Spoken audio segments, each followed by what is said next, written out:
नमस्कार, स्वागत है आपका जी बिजनेस में। मैं हूं दीपक डोभाल और इस वक्त की सबसे बड़ी खबर, आज की सबसे बड़ी खबर, भारत चीन विवाद से जुड़ी सबसे बड़ी खबर। लद्दाख में सीमा विवाद में भारत को बड़ी जीत मिली है। रक्षा मंत्री राजनाथ सिंह ने सीमा विवाद पर आज संसद में बड़ा बयान दिया। राजनाथ सिंह ने राज्यसभा में साफ तौर पर कहा कि पैंगोंग लेक से भारत चीन दोनों की सेनाएं पीछे हटेंगी। 48 घंटे में दोनों देशों की सेनाएं पीछे हट जाएंगी। इसकी प्रक्रिया शुरू कर दी गई है। राजनाथ सिंह ने कहा कि दोनों देशों के बीच अपनी अपनी सेनाओं को पीछे हटाने पर सहमति बन गई है। तो इस तरह से ये अब तक की भारत और चीन, पूर्वी लद्दाख में जो भारत और चीन की सेनाओं के बीच विवाद चल रहा था, मार्च अप्रैल 2020 से क्या वो खत्म हो चुका है? क्या वाकई में चीनी घुसपैठ का एक तरह से माकूल जवाब देकर चीनी सेना को वापस भगा दिया गया है? एलएसी को जो पार करके चीनी सेना आ गई थी, क्या अब यथास्थिति मार्च अप्रैल 2020 से पहले वाली बरकरार रखी जाएगी? उस पर आज राजनाथ सिंह ने बड़ा बयान दिया कि हमारे इस अप्रोच तथा सस्टेन्ड टॉक्स के फलस्वरूप चीन के साथ पैंगोंग लेक के नॉर्थ एवं साउथ बैंक पर डिसएंगेजमेंट का समझौता हो गया है। और इस बात पर भी सभापति महोदय इस बात पर भी सहमत हो गई है कि पैंगोंग लेक से पूर्व पैंगोंग लेक से पूर्ण डिसएंगेजमेंट के 48 आवर्स के अंदर सीनियर कमांडर स्तर की बातचीत हो तथा बाकी बचे हुए मुद्दों पर भी हल निकाला जाए। सभापति महोदय, पैंगोंग लेक एरिया में चीन के साथ डिसएंगेजमेंट का जो समझौता हुआ है, उसके अनुसार दोनों पक्ष फॉरवर्ड डिप्लॉयमेंट को phased, coordinated and verified manner में हटाएंगे।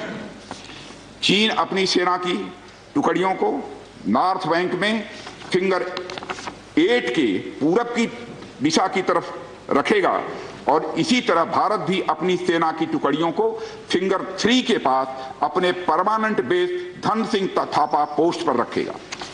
इसी तरह की कार्रवाई साउथ बैंक एरिया में भी दोनों पक्षों द्वारा की जाएगी। ये कदम आपसी समझौते के तहत बढ़ाए जाएंगे तथा जो भी निर्माण आदि दोनों पक्षों द्वारा अप्रैल 2020 से नॉर्थ एंड साउथ बैंक पर किया गया है, उन्हें हटा दिया जाएगा और पुरानी स्थिति कायम कर दी जाएगी। तो लगभग एक साल से, यानी कि मार्च अप्रैल 2020 के बाद से अब तक लगभग एक साल का संघर्ष पूर्वी लद्दाख में चीन और भारत के बीच में। लेकिन क्या यह संघर्ष अब पूरी तरह से खत्म हो जाएगा? रक्षा मंत्री राजनाथ सिंह के बयान से तो फिलहाल यही लग रहा है, लेकिन इस बयान के और क्या क्या मायने हैं, बताने के लिए इस वक्त मेरे सहयोगी सिद्धांत सिब्बल जुड़ चुके हैं। सिद्धांत, तो क्या पूरी तरह से मान लिया जाए कि मार्च अप्रैल 2020 से पहले की यथास्थिति अब बरकरार रहेगी डिसएंगेजमेंट के समझौते के बाद? जी, मैं आपको बता दूं, ये डिसएंगेजमेंट का जो समझौता हुआ है उसके तहत जो ट्रूप्स मूवमेंट होंगी वो शुरू हो गई है। डिसएंगेजमेंट कल से शुरू हुआ था। पहले जो ट्रूप्स हैं, यानी जो टैंक्स हैं, वो मूव करेंगे। उसके बाद जो है, जो सोल्जर्स हैं दोनों साइड्स के, वो मूव करेंगे। डिसएंगेजमेंट की अगर मैं आपको डिटेल्स बता सकूं तो ये डिसएंगेजमेंट पैंगोंग लेक के लिए है।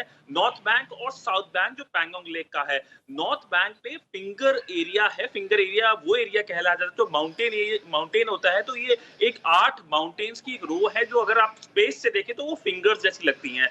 तो चीनी जो सेना है वो फिंगर 8 के ईस्ट पे जाकर अब डटेगी। वो पहले उसकी जो मूवमेंट हुई थी, जो यूनिलैटरली वो चेंज करने की कोशिश कर रहे थे, अब उसको जो डिसएंगेजमेंट का एग्रीमेंट हुआ है वो फिंगर 8 के वहां अपनी लोकेशन बना लेगी। इसके अलावा भारतीय सेना जो फिंगर 3 है वहां पे, जैसे अभी राजनाथ सिंह जो डिफेंस मिनिस्टर है, उन्होंने कहा कि कैसे हमारी जो सेना फिंगर 3 के पास रहेगी। अब ये जो फिंगर्स की बात है, उसके अलावा अगर हम देखें साउथ बैंक पैंगोंग लेक का, वहां पे भी ऐसी डिसएंगेजमेंट होगी जो ट्रूप्स की होंगी। इसकी डिटेल्स नहीं दी गई है कि कैसे मूवमेंट होगी, पर यहाँ पे भी एक सिमिलर फॉर्मूला अपनाया जाएगा। इसके अलावा जो पेट्रोलिंग है, अभी पेट्रोलिंग नहीं होगी, पेट्रोलिंग तब होगी जब अगले जो राउंड की कॉन्वर्सेशन होगी उसके बाद ही।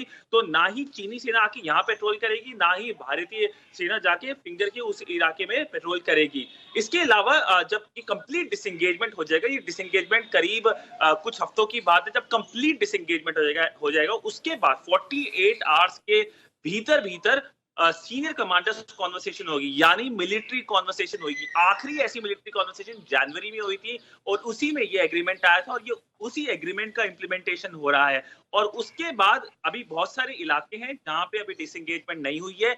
ये जो डिसएंगेजमेंट जो भारत ने आज अनाउंस करा है, ये सिर्फ पैंगोंग लेक के लिए है। इसके अलावा भी जो कई जगह है जहां फ्रिक्शन एरिया है, उसके बारे अभी किसी को नहीं पता। ये डिसएंगेजमेंट का जो पहली जो खबर जो आई थी वो चीन की डिफेंस मिनिस्ट्री ने कल एक स्टेटमेंट दी थी और आज भारत की संसद में भारत के डिफेंस मिनिस्टर ने सारी डिटेल्स दी हैं। लेकिन ये इन एफर्ट्स को सिद्धांत थोड़ा सा समझाएं, ऐसा क्या हुआ 9वें दौर की बैठक में, ऐसा क्या हुआ कि चीन को अब एक तरह से झुकना पड़ा भारत के स्टैंड के आगे, और इस बात पर चीन राजी हुआ है जैसा आप बता रहे हैं कि नॉर्थ बैंक में फिंगर 8 के ईस्ट में जाने पर अब चीन राजी हुआ है। भारत ने ऐसी कौन सी नब्ज पकड़ी है या ऐसी कौन सी बात पुख्ता तरीके से चीन के सामने रखी कि उसको अब इनकार करना सही नहीं लगा?